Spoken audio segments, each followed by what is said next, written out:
கர்த்தருடைய பரிசுத்த நாமத்திற்கு மகிமை உண்டாவதாக.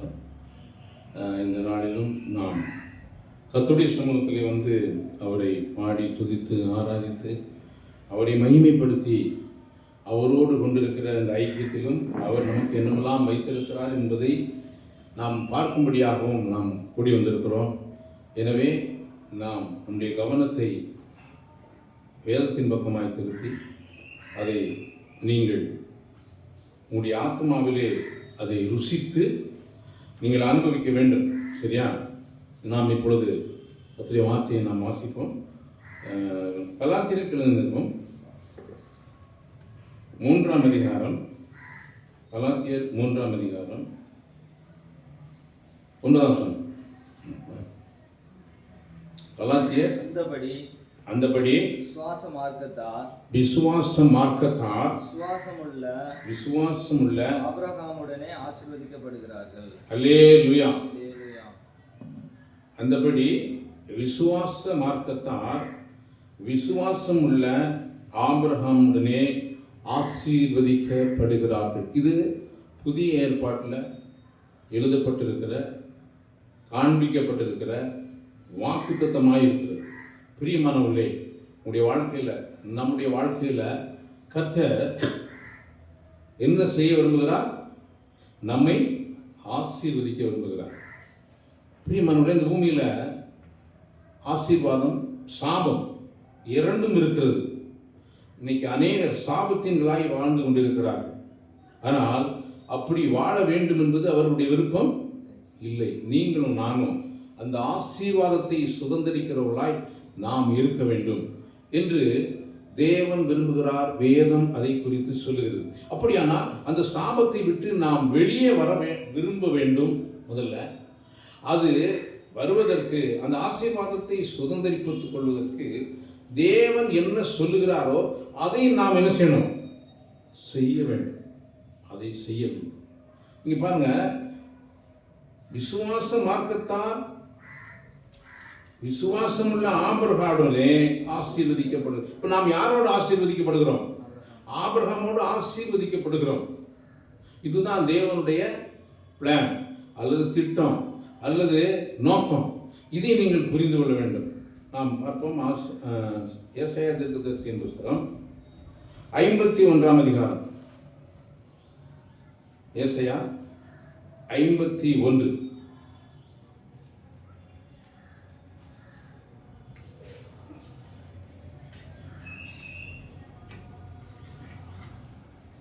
இரண்டாவது வசனம். உங்கள் தகப்பனாகிய ஆபிரகாமையும் உங்களை பெற்ற சாராளையும் நோக்கி பாருங்கள்.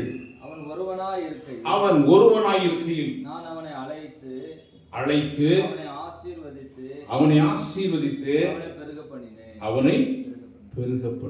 பாருங்க, ஆண்டவர் உலகத்தில் எத்தனையோ ஜனங்கள் இருந்தார்கள் ஆபிரகாம் வாழ்ந்த நாட்கள்.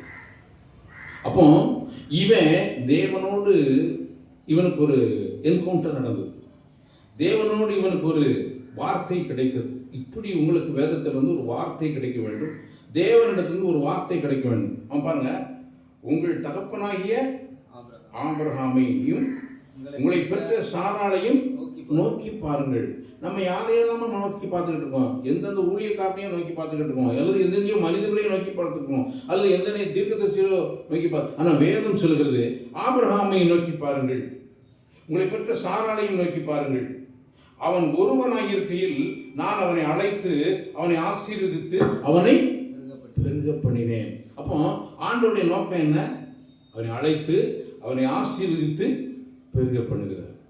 அழைத்து ஆசீர்வதித்து பெருக பண்ணுகிறவர். அப்போ நம்முடைய தேவன் எப்படிப்பட்டவர் பார்த்தீங்களா? ஆசீர்வதிக்கிறவர், பெருக பண்ணுகிறவர். என்ன நல்ல தகப்பன்! இப்படிப்பட்ட தேவனை நீங்கள் பார்த்திருக்கிறீர்களா? இப்படிப்பட்ட தேவனாய் நீங்கள் அவரை பார்க்கிறீர்களா? எனவே நாம் அவரை ஆராதிக்கிறோம். அதுதான் இந்த கலாத்தியரில் பவுல் சொல்லும்போது ரொம்ப தெளிவாய் சொன்னார். அந்தப்படி விசுவாச மார்க்கத்தால் விசுவாசமுள்ள ஆபிரகாமுடனே. அப்போ உங்களை என்ன செய்வாரு? ஆசீர்வதித்து பெருக பண்ணுவார். என்னை ஆசீர்வதித்து பெருக பண்ணுவார். முதல்ல பார்க்கும்போது அவனுக்கு பிள்ளையே இல்லை, பிள்ளையே இல்லை, எவ்வளவு நாள் பிள்ளையே இல்லை, அழைத்த பிறகும் பிள்ளை இல்லை.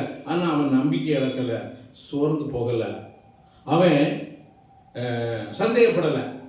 இதே மாதிரி உங்கள் வாழ்க்கையில் எந்த சூழ்நிலையிலும் நீங்கள் அவிசுவாசம் இல்லாமல் தேவன் நல்லவர், சொல்லுங்க, தேவன் நல்லவர், என்னை ஆசீர்வதித்திருக்கிறார், என்னை பெருக பண்ணுவார். என்னை ஆசீர்வதித்திருக்கிற தேவன் என்னை பெருக பண்ணுகிறார்.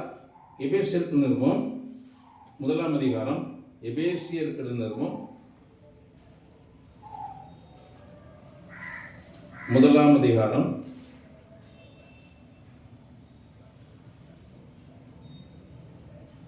2-3 படிங்க. நம்முடைய பிதாவாகிய தேவனாலும், நம்முடைய பிதாவாகிய தேவன். அப்ப தேவன் யாரு? நமக்கு அப்பா, தெரியுமா? அவர் நமக்கு அப்பா. உலகத்துல உங்களுக்கு அப்பா இருக்கலாம், அவர் அப்பா கிடையாது. அவர் தான் உங்களுக்கு அப்பா. உங்க நம்பிக்கை தூக்கி அங்க வைக்கணும். அவர் தான் எனக்கு அப்பா அப்படிங்கிற இடத்துல நீங்க போனோம். நம்முடைய பிதாவாகிய தேவனாலும் கர்த்தராகிய இயேசு கிறிஸ்துவினாலும் உங்களுக்கு கிருபையும் சமாதானமும் உண்டாவதாக. அப்போ கர்த்தர் நமக்கு என்ன கொடுத்திருக்கிறார்? கிருபையையும் சமாதானத்தையும். இன்னைக்கு உலகத்துல இந்த கிருபையும் சமாதானத்தையும் தேடுகிறவர்கள் இல்லை. அப்படியே கிருபையும் சமாதானத்தையும் உண்டாவதாக. அடுத்து நம்முடைய கர்த்தராகிய இயேசு கிறிஸ்துவின் பிதாவாகிய தேவனுக்கு ஸ்தோத்திரம். தேவனுக்கு ஸ்தோத்திரம், நன்றி. நீங்க அதை பார்க்க முடியுதா? அப்படி நீங்க ஆண்டவருக்கு என்ன செய்யணும்? நன்றி சொல்லணும். நன்றி. அவர் கிறிஸ்துவுக்குள் உன்னதங்களிலே ஆவிக்குரிய சகல ஆசீர்வாதத்தினாலும் என்னை ஆசீர்வதித்திருக்கிறார். என்னை ஆசீர்வதித்திருக்கிறார், என்னை பெருக பண்ணுவார். எத்தனை பேர் நம்புறீங்க? எத்தனை பேர் விசுவாசிக்கிறீங்க? அதான் சொன்னாரு, ஆபிரகாமை போல, சாராளை போல, கேத்தூராளை போல சொல்லப்படவில்லை, அல்லது ஆகாரை போல சொல்லப்படவில்லை. ஆகாருக்கும் பிள்ளைகள் உண்டு, கேத்தூராளுக்கும் பிள்ளைகள் உண்டு. நீங்கள் யாருடைய பிள்ளைகள்? நீங்கள் சாராளுடைய பிள்ளையாய் இருந்து அந்த வாக்குத்தத்தத்தின் பிறந்த ஈசாக்கை போல நீங்கள் தேவனை 100க்கு 100 அப்படியே விசுவாசித்தீர்களானால் உங்களுடைய வாழ்க்கையில ஆவிக்குரிய பூமிக்குரிய சகல ஆசீர்வாதத்தினாலும் கர்த்தர் நம்மை ஆசீர்வதித்திருக்கிறதை நீங்கள் அனுபவிக்க முடியும். நீங்கள் அனுபவிக்க வேண்டும், நீங்களும் நானும் அனுபவிக்க வேண்டும் என்றுதான் தேவன் விரும்புகிறார். அதுக்குதான் இவ்வளவு பெரிய பூமியை உண்டாக்கி இருக்கிறார். அடுத்து நமக்காக இயேசு சொன்னார், உங்களுக்காக ஒரு ஸ்தலத்தை நான் ஆயத்தம் பண்ண போகிறேன், அது முடிந்த பின்பு உங்களை நான் அங்கே என்ன அழைத்து கொண்டு போவேன் என்று சொன்னார். பிரியமானவர்களே, இந்த பூமியில கர்த்தர் நமக்கு ஒரு வாழ்க்கையை தந்திருக்கிறார், இந்த பூமிக்கு அப்புறமும் ஒரு வாழ்க்கையை தந்திருக்கிறார். இப்படிப்பட்ட ஒரு நம்பிக்கை ஆபிரகாமுக்கு கிடையாது. எனவே நாம் ஆபிரகாமிலும் மேலானவர்கள். எத்தனை பேர் விசுவாசிக்கிறீர்கள்? சொல்லல தெரியுமா? நித்தியத்தை குறித்து அவனுக்கு பேசவே இல்லை. ஆனா இயேசுவின் ரத்தத்தை குறித்து அவனுக்கு என்ன செய்யாது? தெரியாது. நமக்கு அப்படிப்பட்ட ஒரு மேலான பாக்கியத்தை கர்த்தர் நமக்கு தந்திருக்கிற இந்த மேன்மைக்காக நாம் அவரை துதிக்க வேண்டும், எப்பொழுதும் அவரை ஸ்தோத்திரிக்க வேண்டும். பிரியமான 5ஆம் வசனம் எபேசியர் 1:5 படிங்க. பிரியமானவருக்குள் தாம் நமக்கு தந்தரின தம்முடைய கிருபையின் மகிமைக்கு புகழ்ச்சியாக, தம்முடைய கிருபையின் மகிமைக்கு புகழ்ச்சியாக தம்முடைய தயவுள்ள சித்தத்தின்படியே நம்மை இயேசு கிறிஸ்து மூலமாய் தமக்கு சுவிகார புத்திரராகும்படி முன்குறித்திருக்கிறார். ஹல்லேலூயா. நாம் யாரு? சுவிகார புத்திரர். யாருக்கு? தேவனுக்கு, பிதாவாகிய தேவனுக்கு. நாம் யாரு? இந்த விட்டு போன உடனே இதை மறந்துடக்கூடாது. அடுத்த வாரம் வர்ற வரைக்கும் நீங்க எதை யோசிக்கணும்? உங்களுக்கு 1000 பிரச்சனை இருக்கலாம், 1000 போராட்டம் இருக்கலாம், உங்க சூழ்நிலை மாறி மாறி இருக்கலாம். ஆனா நீங்க யாரு? நீங்கள் இயேசு கிறிஸ்து மூலமாய் தமக்கு சுவிகார புத்திரராய் இருக்கும்படி முன் குறித்திருக்கிறார். இது நீங்களும் நானும் தெரிந்து கொண்டதல்ல, ஏதோ இது விபத்தல்ல. இன்னைக்கு சுவிசேஷம் எத்தனையோ பேருக்கு அறிவிக்கப்படுகிறது. எல்லாரும் விசுவாசிக்கிறார்களா? எல்லாரும் தேவனிடத்தில் வருகிறார்களா? இல்லையே. அப்படியானால் நீங்கள் தேவனால் தெரிந்து கொள்ளப்பட்டவர்கள், நீங்கள் தேவனால் முன் குறிக்கப்பட்டவர்கள். சரியா? முன் குறித்திருக்கிறார். எனக்கு குறித்ததை அவர் என்ன செய்வார்? முன் குறித்ததை அவர் என்ன செய்வார்?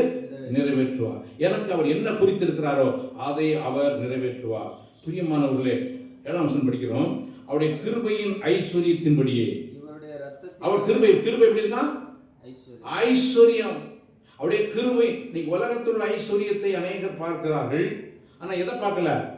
அவருடைய கிருபையின் ஐஸ்வர்யத்தை பார்க்கும்படி நம்முடைய மனக்கண்கள் திறக்கப்பட வேண்டும். கிருபையின் ஐஸ்வர்யத்தின்படியே இவருடைய இரத்தத்தினாலே பாவ மன்னிப்பாகிய மீட்பு இவருக்குள் நமக்கு உண்டாயிருக்கு. அப்போ இனிமேல் இந்த பாவத்தை குறித்த குற்ற உணர்வுல நாம் அலைந்து திரிந்த வேண்டிய அவசியமே இல்லை பிரியமானவர்களே, இல்லை. நாம் இந்த குற்ற உணர்வில், ஆண்டவரே என்னுடைய பாவங்கள் தீர்க்கப்பட்டு விட்டதா, என்னுடைய பாவங்களை நாம் சுமக்க வேண்டுமா, இன்று அநேகர் அந்த குற்ற உணர்விலும் பாவ உணர்விலும் அலைந்து கொண்டிருக்கிறார்கள்.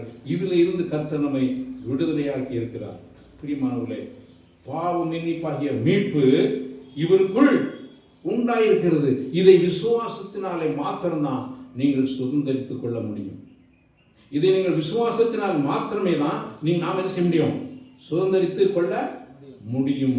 எனவேதான் வேதம் நமக்கு சொல்கிறது. ரோமர்கள் நிருபம்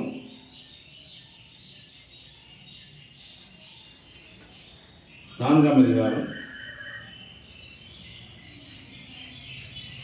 ரோமர் 4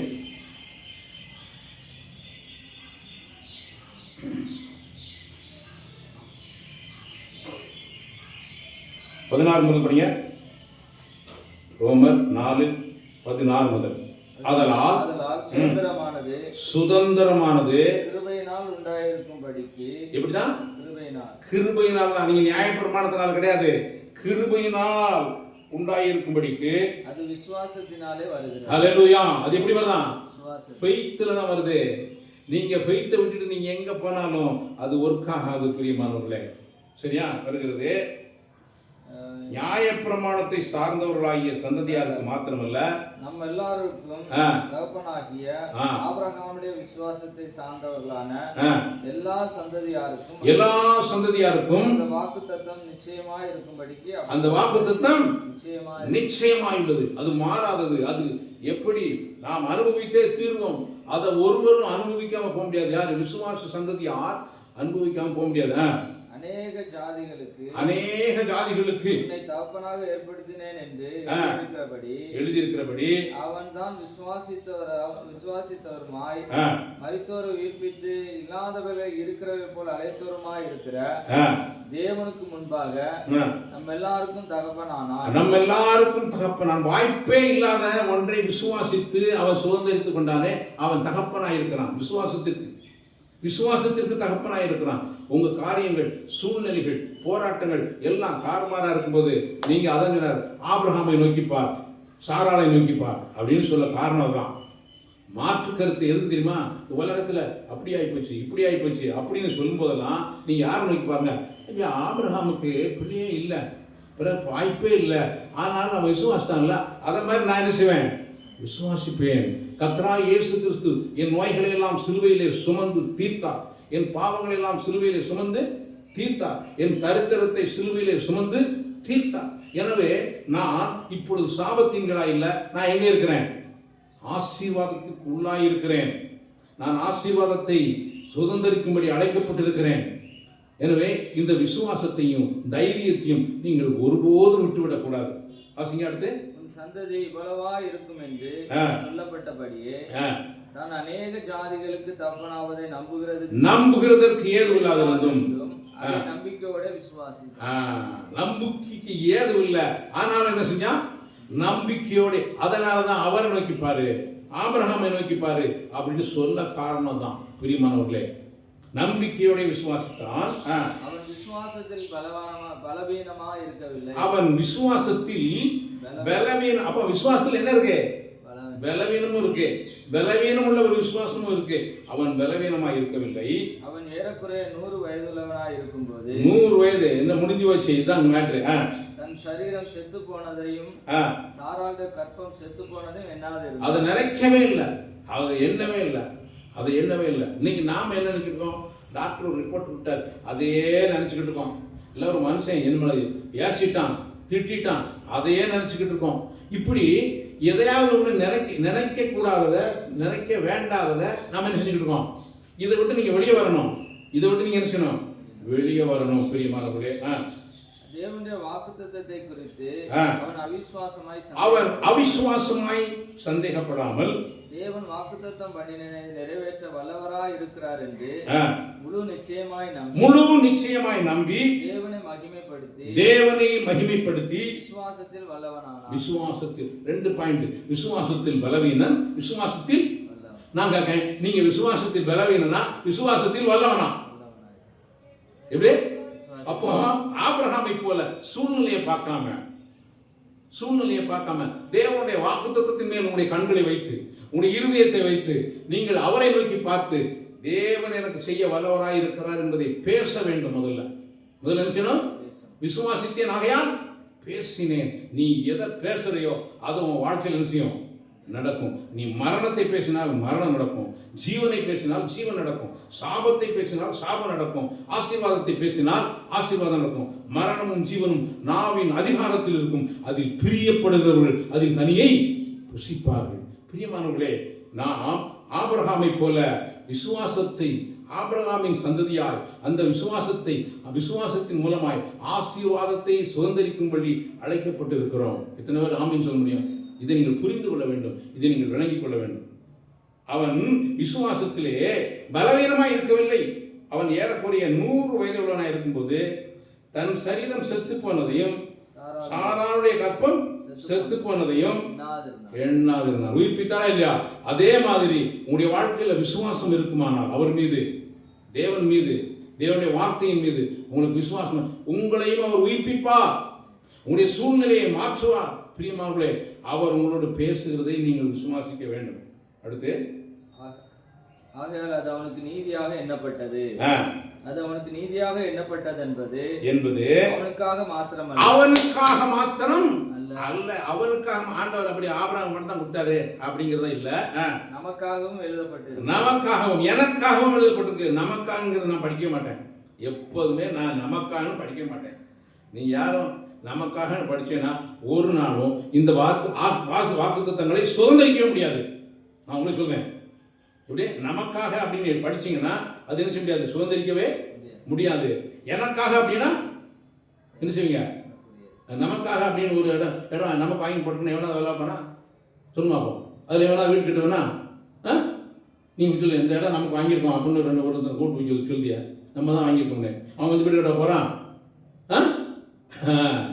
எனக்காக, அவன் எனக்காக சொல்ல முடியுமா? நமக்காக கேட்டு போயிடுவான். ஆனால் எனக்காக நம்ம என்ன செய்ய முடியாது? சொல்ல முடியாது. எனவே நீங்கள் எனக்காக எழுதப்பட்டு இருக்கிறது. நீங்க வேதத்தில் சொன்னார், புஸ்தகம் சொல்லி என்னை குறித்து எழுதி இருக்கிறது அப்படின்னாரு. எனவே நீங்கள் ஆசீர்வாதத்தை சுதந்திரிப்பதற்கு இது ஒன்றே வழி, வேற வழியே கிடையாது. அடுத்து, நம்முடைய கர்த்தராகிய இயேசுவை மருத்துவரிலிருந்து எழுப்பினவரை விசுவாசிக்கிற நமக்கும் அப்படியே இல்லாட்ட அப்பதான் போ இல்லாட்ட கிடையாது. சும்மா நான் பாட்டு பிடிச்ச சார், நான் அப்படி செஞ்சேன், பைபிள் வாசி, நோ நோ நோ, நீ விசுவாசித்தியா?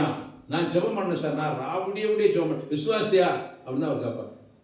நான் சொன்னதை நீ விசுவாசித்தியா? நீ நல்ல ஜெபம் பண்ணாத, நான் ஓகே, ஆனால் நீ விசுவாசித்தியா? அடுத்து, அவர் நம்முடைய பாவங்களுக்காக ஒப்பு கொடுக்கப்பட்டும் நாம் நீதிமான்களாக்கப்படுவதற்காக எழுப்பப்பட்டும் இருக்கு. ஹல்லேலூயா.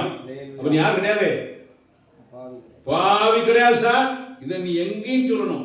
உன் ஆபீஸில் சொல்லணும், உன் வீட்டில் சொல்லணும், சமுதாயத்தில் சொல்லணும், எல்லா இடத்துலையும் சொல்லணும். எப்படி? உன் பேரை மாற்றிட்டேன்னா நீ முதல்ல எங்கே போடணும் தெரியுமா? பேரை மாற்றி, நான் இப்போ என் பேர் ஜான் கேப்ரியல்னு இருக்கு, நான் அந்த பேரை ஆபிரகாம் அப்படின்னு மாற்ற விரும்புகிறேன். நான் மாற்றணும், எங்கே மாற்றணும்? கெஜெட்டில் மாற்றணும். கெஜெட்டில் மாற்றி பேப்பரில் போடணும். கரெக்டா? கெஜெட்டில் மட்டும் வந்தால் பத்தாது, பேப்பரில் போடணும். அடுத்து என்ன செய்வாங்க தெரியுமா? இதெல்லாம் செஞ்சிருவாங்க. சில ஆஃபீஸுடைய தபால்கள்லாம் வந்துன்னு சொன்னால் அது எங்கெல்லாம் விடணும்னா, பஸ் ஸ்டாண்டில் விடணும், அடுத்தாப்புல விஏஓ ஆஃபீஸில் விடணும், அடுத்து நகராட்சி அலுவலகத்தில் விடணும், தாலுகா ஆஃபீஸில் விடணும். இப்படிலாம் ஒட்டியாச்சுன்னா இது என்ன செஞ்சிடும்? டிக்ளேர் ஆகிடும், இந்த சொத்து இவனுக்கு அப்படின்ட்டு. பிரியமானவர்களே, இப்போ நீங்கள் யார் கிடையாது? அப்போ பாவி கிடையாது, நீ நோயாளியும் கிடையாது. உன் நோய்களை எல்லாம் ஒரு சிலுவையிலே சுமந்தா. இதை நீ பேசணும். நான் நோயாளி இல்லை. சந்தேகா? ஆபிரகாம் பாரு, அடுத்து சாராளை பாரு. ஆபிரகாம் பாரு, சாராளை பாரு. இதை பாரு, அவரை நோக்கி பாரு இப்படின்னு வேதம் தெளிவாக நமக்கு சொல்லியிருக்கு. சும்மா ஏதோ நேரம் போகாம நான் கூட்டம் நடத்தலை பிரியமானவர்களே, வேலை இல்லாமலும் செய்யலை. நீ இந்த வாக்குத்தத்தத்தை விசுவாசத்தினால சுதந்திரிக்கும்படிக்கு உன்னை நெருக்குகிறது, சூழ்நிலைகள் உன்னை நெருக்குகிறது, போராட்டங்கள் உன்னை நெருக்கிறது, மனிதர்கள் உன்னை நெருக்கிறார்கள். எல்லாம் நீ யாரு? ஒருவனாக இருந்தாலும் நீ தேவனால் அழைக்கப்பட்டவன். நான் ஒருவனாக இருந்தாலும் நான் தேவனால் அழைக்கப்பட்டவன். இந்த நிச்சயம் உண்டா பிரியமானவர்களே நமக்கு? 19 வருஷம் பார்த்தீங்கன்னா அவன் விசுவாசத்திலே நம்ம விசுவாசமே இருந்தா தானே, விசுவாசமே இல்லைன்னா எப்படி சொல்ல முடியும்? அப்போ விசுவாசம் இருக்கிறதா? ஃபர்ஸ்ட் அந்த விசுவாசம் பலமா இருக்கிறதா? விசுவாசம் பலமுள்ள விசுவாசமா அப்படிங்கிறத பார்க்கணும். அப்படி பார்த்தீங்கன்னா உனக்கு செய்ய வேண்டியதை அவர் யாருக்காக செஞ்சு முடிச்சுட்டார் என்பதை நீ பார்க்க முடியும். சரியா? அது பார்த்தீங்கன்னா ஆதியாகமம் உங்களுக்கு ரெஃபர் பண்றேன் பாருங்க. ஆதியாகமம், தேவன் எவ்வளவு நல்லவர் தெரியுமா? நல்ல தகப்பன் தெரியுமா? ஆதியாகமம்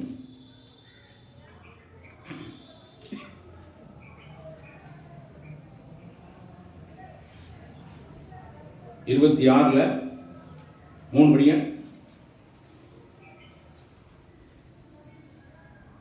இந்த தேசத்திலே வாசம் பண்ணு, இந்த தேசத்திலே வாசம் பண்ணு, நான் உன்னோட கூட இருந்து உன்னை ஆசீர்வதிப்பேன், நான் உனக்கும் உன் சந்ததிக்கும் இந்த தேசங்கள் யாவையும் தந்து உன் தகப்பனாகிய ஆபிரகாமுக்கு நான் இட்ட ஆணையை நிறைவேற்ற. அவனுக்கு இட்ட ஆணையை உனக்கு நிறைவேற்ற பாருங்க. இப்படியே இம்மாதிரி இயேசு கிறிஸ்துவுக்கு கொடுத்த ஆணையை எனக்கு நிறைவேற்றுவார். அல்லேலூயா. நீங்க விசுவாசித்தால் தேவனுடைய மகிமையை காணலாம். சரியா? இப்போ ஆபிரகாம் கிட்ட ஆணையை யாருக்கு நிறைவேற்றாரு? ஈசாக்கு நிறைவேற்றுகிறார். இதே மாதிரி இயேசு கிறிஸ்து கொடுத்த ஆணையை எனக்கு நிறைவேற்றுவார். இயேசு கிறிஸ்துவுக்கு பிதா ஆணையிட்டு கொடுத்திருக்கிறார். தெரியுமா? அது நீங்க எங்க பார்த்தீங்கன்னு சொன்னா தெரியும். ஏசாயா 53ஆம் அதிகாரத்தில் நீங்க பார்த்தா தெரியும், பார்க்கலாம்.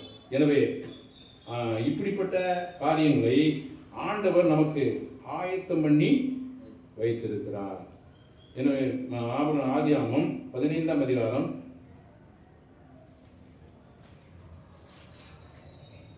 15ஆம் அதிகாரம்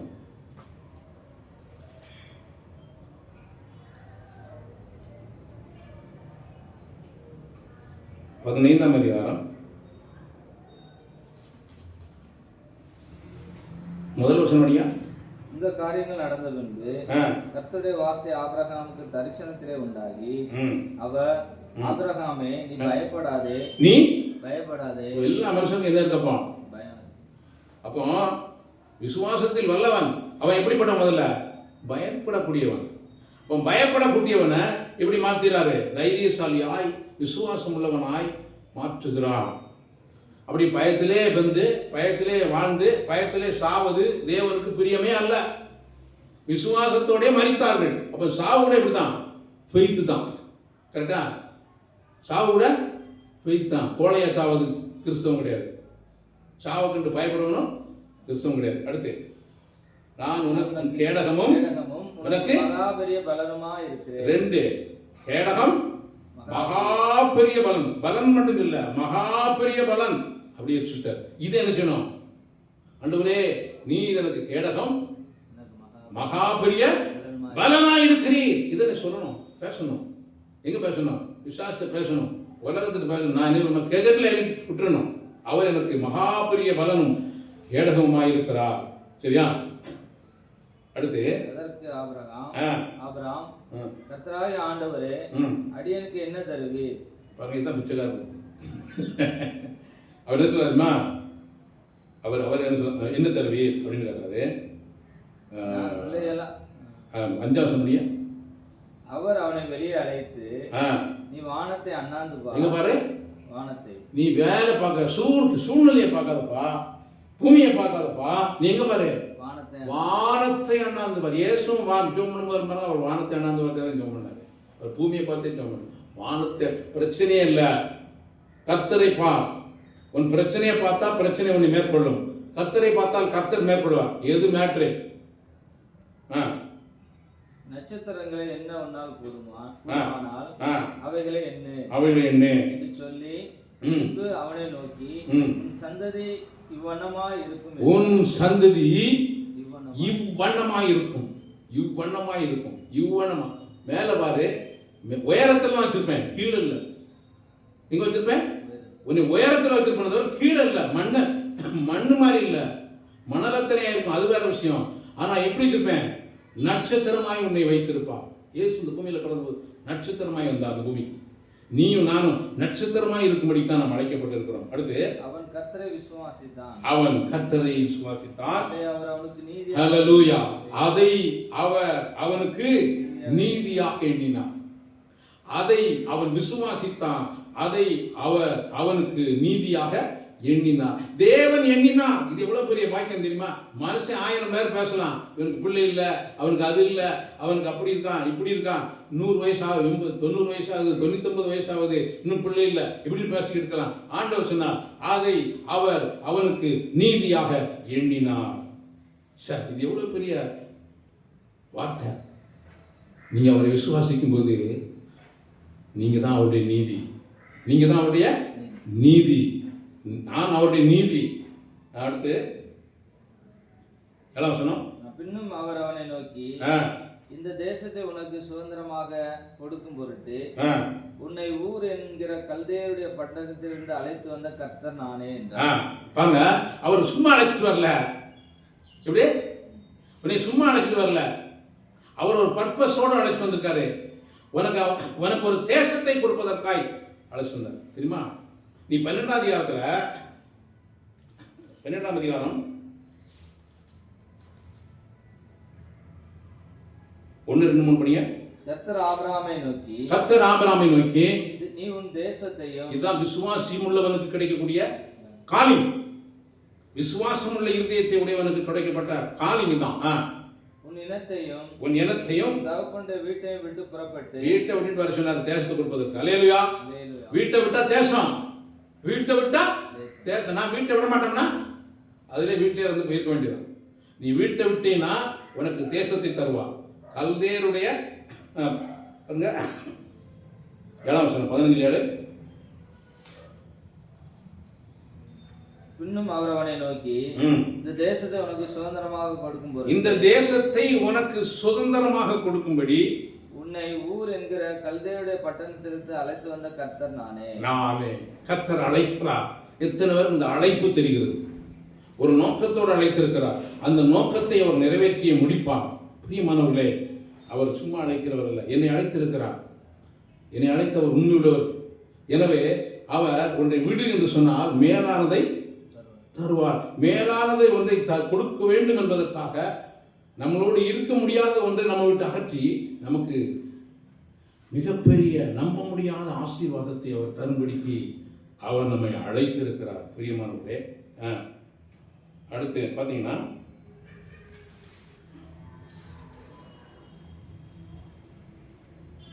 13 படிங்க. அப்பொழுது அவர் ஆபிரகாமை நோக்கி, சந்ததியார் தங்களுடையதல்லாத அந்நிய தேசத்திலே பரதேசிகளாய் இருந்து அத்தேசத்தை சேவிப்பார்கள் என்றும் அவர்களால் 400 வருஷம் உபத்திரவப்படுவார்கள் என்றும் நீ நிச்சயமாய் அறிய கடவாய். இவர்கள் சேவிக்கும் ஜாதிகளை நான் நியாயம் தீர்ப்பேன். பின்பு மிகுந்த பொருட்களுடனே புறப்பட்டு வருவார்கள். அல்லேலூயா.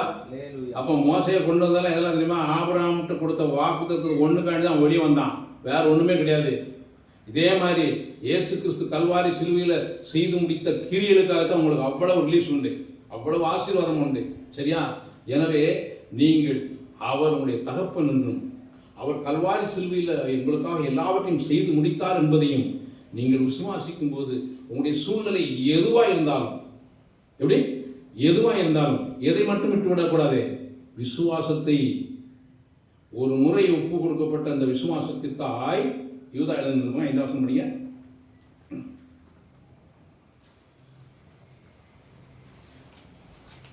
யூதா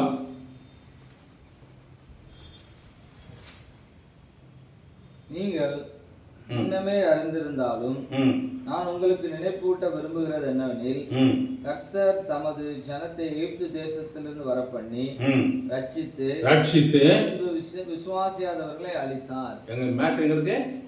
விசுவாசிகள் ஃபெய்த்ல இருக்கு. ரட்சித்தாரு, விசுவாசியாதவர்களை அழித்தார். அவங்க எங்க போய் சேரல? கானான்கள் ஒரு ஆசீர்வாதமான வாழ்க்கைக்கு போக முடியல. ஆனா ஆபிரகாம் விசுவாசித்தான், முடிவு வரைக்கும் விசுவாசித்தான். முடிவு வரைக்கும் விசுவாசிக்கிறவனே ரட்சிக்கப்படுவான். பிரியமானவர்களே, இந்த விசுவாசத்தை உங்களிடத்தில் தேவன் எதிர்பார்க்கிறார். சரியா? அதனால நீங்க 3 வசனம் படிங்க. பிரியமானவர்களே, பொதுவான ரட்சிப்பை குறித்து உங்களுக்கு எழுதும்படி நான் மிகவும் கருத்துள்ளவனாய் இல்ல, மிகவும் கருத்துள்ளவனாய் இருக்கையில் பரிசுத்தவான்களுக்கு ஒரு விஷயம் ஒப்புவிக்கப்பட்ட விசுவாசம். பரிசுத்தவான்களுக்கு ஒரு விஷயம் ஒப்புவிக்கப்பட்ட விசுவாசம். அது என்ன சார் விசுவாசம்? பரிசுத்தவான்களுக்கு ஒரு விஷயம் ஒப்புவிக்கப்பட்ட விசுவாசம். அது என்ன விசுவாசம் சொல்லுங்க? பரிசுத்தவான்களுக்கு ஒரு விஷயம் ஒப்புவிக்கப்பட்ட விசுவாசம். என்ன விசுவாசம் சொல்லுங்க? பரிசுத்தவான், அதான் விசுவாசம். நிறைய பேருக்கு இங்க இருக்கும்போது பரிசுத்தவான், வெளியில போனோம்னா எப்படி? இங்க கேட்கும்போது யாரு பரிசுத்தவான், வெளியே போனோம்னா ஐயோ பரிசுத்தவானா அப்படின்னு ஒரு சந்தேகம் வருதுல்ல, அதுதான். விளங்குதா விளங்கலையா? பரிசுத்தவான்களுக்கு ஒரு விஷயம் ஒப்புவிக்கப்பட்ட விசுவாசத்திற்காக நீங்கள் தைரியமாய் போராட வேண்டும். நான் யாரு? நீதிமான், பரிசுத்தவான், நான் குணமாக்கப்பட்டவன். இந்த விசுவாசத்திற்காக நீங்கள் தைரியமாய் போராட வேண்டும் என்று உங்களுக்கு எழுதி உணர்த்துவது எனக்கு அவசியமாய் கண்டது. பிரியமானவர்களே, யூதா இவ்வளவு தெளிவாக தெரியுமா? அப்போ நீ உன் குறைவையும் உன் வியாதியையும் உன் பிரச்சனையையும் உன் போராட்டத்தையும் நினைச்சுக்கிட்டு இருக்காம நீ விசுவாசத்திற்காய் தைரியமாய் போராட வேண்டும். நான் என்ன சொல்றேன்? தைரியமாய் போராடுவதை விட விசுவாசத்தில் வல்லவனாய் மாறு. சரியா? அவசியங்களா? ஆபிரகாமை போல விசுவாசத்தில் வல்லவனாய் மாறு. நீ விசுவாசத்தில் வல்லவனாய் மாறினா உன்கிட்ட போராடுறதுக்கு வரமாட்டான் விசுவாசம். அவன்கிட்ட முடியாது, அவன் என்ன செய்வான் அப்படின்னு அவன் பாட்டு போயிருக்கும். அப்போ நீ எப்போதும் இப்படி இருக்கும்? தேவனுடைய வார்த்தையில், தேவனுடைய வார்த்தையில், தேவனுடைய வல்லமையில், தேவனுடைய கேடகத்தில் நீ உன் மனதை வைக்க வேண்டும். உன் பிரச்சனையில் மனதை வைக்காம, உன் சூழ்நிலையில் உன்னுடைய மனதை வைக்காம, தேவனுடைய வாக்கு தத்தங்கள் பேரில் நம்முடைய விசுவாசத்தை வைக்கும்படியாய் நாம் அழைக்கப்பட்டிருக்கிறோம். சரியா? இதை பாருங்க, எப்படி இருக்கிறோம்?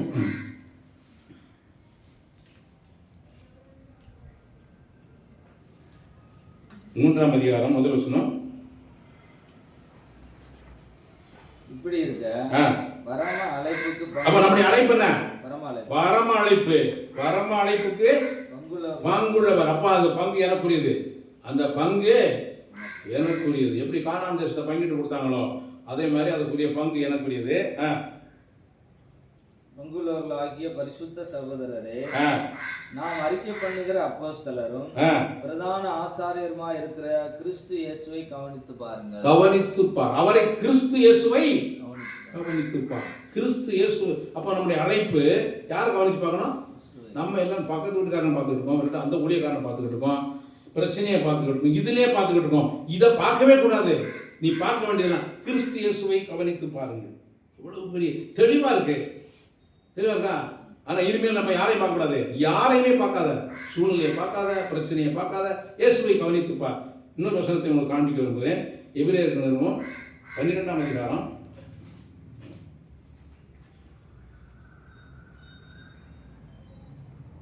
1ஆம் வசனம்.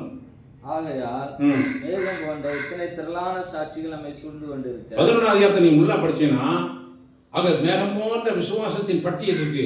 இதெல்லாம் இருந்தா கூட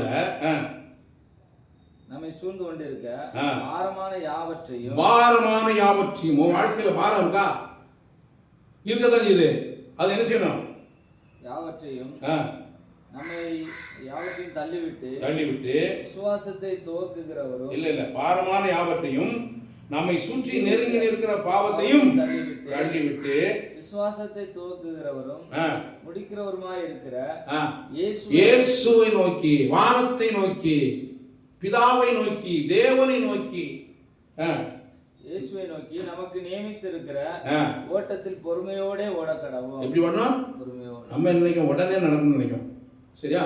உடனே இன்ஸ்டன்ட், உடனே பொறுமையோட ஓடு. அவர் தமக்கு முன் வைத்திருந்த சந்தோஷத்தின் பொருட்டு அவமானத்தை எண்ணாமல்னா நீ உனக்கு சூழ்நிலையில என்னெல்லாம் நெகட்டிவா நடக்கும் அதை நினைச்சக்கூடாது, நினைக்கக்கூடாது, பேசக்கூடாது, பேசக்கூடாது. சிலுவையை சகித்து தேவனுடைய சிங்காசனத்தில் வலது பார்சத்தில் வீற்றிருக்கிறார். சிலுவையை சகித்து அப்படின்னா தெரியுமா? சுய வெறுப்பு. என்னது?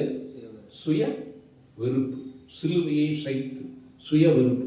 இது நமக்கு முக்கியமான ஒரு பாயிண்ட். இன்னைக்கு நம்ம எங்க வரமாட்டோம்? அந்த சுய வெறுப்புங்கிற இடத்துக்கு நம்ம வரமாட்டோம். கரெக்டா? அந்த சுய வெறுப்பு, சிலுவையை சகித்து தேவனுடைய சிங்காசனத்தின் வலது பாரிசத்தில் வீற்றிருக்கிறார். அவருடைய கோல் எங்க போயிட்டு? ஆகையால் இலக்குள்ளவர்களாய் ஆத்துமாக்களில் சோர்ந்து போகாது. ஹல்லேலூயா. சோர்வு எங்க வந்து தாக்குது? ஆத்துமாவில். உன் ஆத்துமாவில் சோர்வு வந்தா உன் சரீரம் பாதிக்கும். உன் ஆத்துமாவில் சோர்வு வந்தா உன் சரீரம் செய்யும் பாதிக்கும். எனவே ஆத்துமாவில் சோர்ந்து போகாதபடிக்கு நமக்கு விரோதமாய் பாவிகளால் செய்யப்பட்ட விவிதமான விரோதங்களை சகித்த அவரையே நினைத்துக்கொள். அவரை நோக்கிப்பார், அவரை நினைத்துக்கொள். அவரை நோக்கிப்பார், அவரை நினைத்துக்கொள். பிரியமானவர்களே, உன் வாழ்க்கையில எந்த சூழ்நிலையிலும் நீதான் ஜெயிப்ப. யாரும் ஜெயிப்ப? இயேசு தோற்றதாக ஒன்னாங்க, ஆனா ஜெயிச்சதாரு. இயேசுவை சிலுவையில் அடிச்சு ஜெயிச்சதாரு. அவர் உலகம் முன்னாடியே சொல்லிட்டாரு, நான் உலகத்தை ஜெயித்தேன், திடன் கொள்ளுங்கன்னாரு. ஜெயிக்கிறதுக்கு முன்னாடியே ஜெயித்தாரு. இதுதான் பிரியமானவருடைய விசுவாசம். இந்த வாழ்க்கையை வாழும்படிக்கு கர்த்தர் ஆபிரகாமை அழைத்தது போல உங்களையும் என்னையும் என்ன செய்திருக்கிறார்? அழைத்திருக்கிறார். நம்பி ஆபிரகாமை நம்பி அழைச்சார். இவன் வருவான், இவன் கேட்பான், இவனை ஆசீர்வதிப்பேன். அந்த உலகத்தில் ராஜா, எத்தனையோ ராஜாக்கள் இந்த காலத்தில் இவனை சூஸ் பண்ணார் பாருங்க. பலவீன நாய் எப்படி கர்த்தர் தெரிந்து கொண்டார். இதே மாதிரி உங்களையும் என்னையும் தெரிந்து கொண்டு அழைத்திருக்கிறார். ஆசீர்வதித்து பெருக பண்ணுகிற தேவன். எனவே அவர் நம்முடைய தகப்பனாய் இருக்கிறார். அவரை நாம் பற்றிக் கொள்வோம். கர்த்தர் தாமே இப்படி வரும் நாட்களில் நம்மை நடத்துவாராக. ஆமென். நாம் ஜெபிப்போம். நல்ல பிதாவே, இந்த நல்ல நாளுக்காக நாம் நமக்கு நன்றி செலுத்துகிறோம். இந்த நாளிலும் நீர் கொடுத்த நல்ல வார்த்தைக்காய் ஸ்தோத்திரம். இந்த வார்த்தைகள் என்னுடைய வாழ்க்கையில், என்னுடைய ஆத்மாவில் ஜீவனாய் பலனாய் மாறுவதாக அது கிரியை செய்ய ஒப்புக் கொடுக்கிறோம். நீர் மாத்திரம் மகிமைப்படும். இரட்சகராய் இயேசு கிறிஸ்துவின் நாமத்தில் ஜெபிக்கிறோம் நல்ல பிதாவே. ஆமென். ஆமென்.